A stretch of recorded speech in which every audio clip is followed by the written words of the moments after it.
Hello everybody, my name is James, hope you're doing well and welcome back to another video. So we've had a few penalty verdicts come through following qualifying in Qatar, and one of them involves Carlos Sainz. Basically he was involved in an incident during qualifying, with him being released from the garage just as Lewis Hamilton was heading down the pit lane, and this forced the Mercedes driver to slow down to avoid a collision. Now it's no surprise this was looked at, and while Sainz will not get a grid drop for the race, Ferrari has received a €5,000 fine for an unsafe release.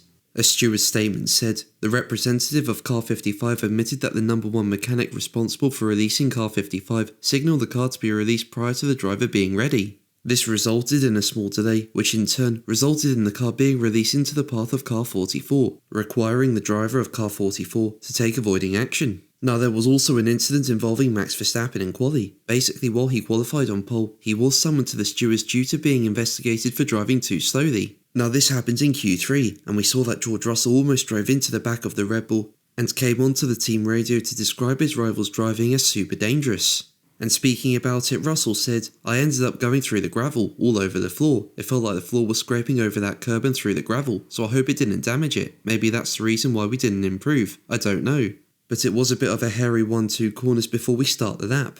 Now Russell was not on a hot lap when this happened, but Russell was also called to the stewards to describe his version of events. And he told the stewards that if a car was going slow in a high-speed corner, it should not be on the racing line. And it's now been revealed that Verstappen will drop one position for the race, meaning he'll start P2 behind Russell. I don't think I've seen that type of penalty before, so a bit unusual. But explaining it, a steward's statement said Car 1 was on a different preparation strategy to that of Car 63.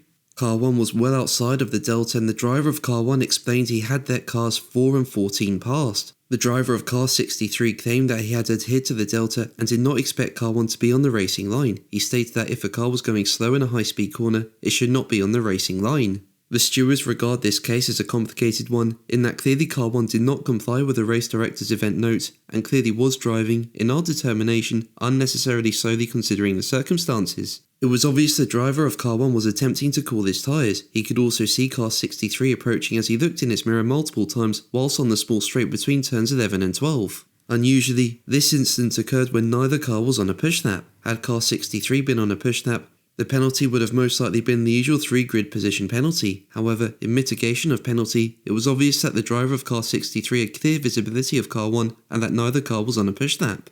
But that's going to be the video from me today. Thank you ever so much for watching. Make sure to like and subscribe for more videos, and until the next one, take care. Bye.